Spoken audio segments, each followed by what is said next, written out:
ఈ ఎండాకాలం అయిపోయేలోపు మనమందరం విజిట్ అవ్వాల్సిన ప్లేస్ డీమార్ట్. పక్కాగా విజిట్ అవ్వాల్సిందే. ఎందుకో చెప్పాలా? ఈ డీమార్ట్‌లో ఉండంటే ఏసీ ఏనైనా దొరుకుతదా గైస్? అనువులో ఏసీ హ్యాపీగా ఎంజాయ్ చేయొచ్చు. ఈ బుట్టిలో అయితే బొమ్మలన్నీ ఇసిపెట్టి పోయిర్రు. పాపం ఎవరి మమ్మ వద్దన్నదో ఏమో పిల్లలకి ఎంత బాధొచ్చిందో ఏమో అసలుకి.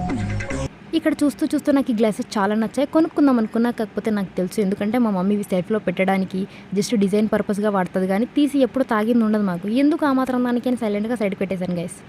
కనీసం ఈ ఒక్క గ్లాస్ అయినా కొనుక్కుందాం నా కోసం అనుకున్నా. కాకపోతే ప్రైసెస్ చూసాక నాకు మా ఇంట్లో చాలా స్టీల్ గ్లాసులు ఉన్నాయని అర్థమైపోయింది. ఇంకా తిరిగి తిరిగి కాళ్ళు నొచ్చినాయి అనుకో పైన చైర్స్ ఉంటే అక్కడ వెళ్ళి కూర్చొని కాసేపు విశ్రాంతి తీసుకోవచ్చు. ఇక్కడైతే కనీసం ఈ ఒక్క క్లిప్ అయినా కొనుక్కొని బయటకోదాం లోపలికి వచ్చినా అని అనిపించింది. కాకపోతే అది నా జుట్టు పట్టదు. ఎందుకంటే నా జుట్టు అంత పెద్దగా లేదు. సరేలే ఈ చిన్న క్లిప్ అయినా తీసుకొని బయటకు వెళ్దాం అనుకున్నా. కాకపోతే అప్పుడే అర్థమైంది నా జుట్టుకి ఆల్రెడీ ఒక క్లిప్ ఉందని. ఎందుకు చెప్పండి గైస్ పైసలు వేస్ట్ చేయడం. నా దగ్గర ముందే లేవు కాబట్టి.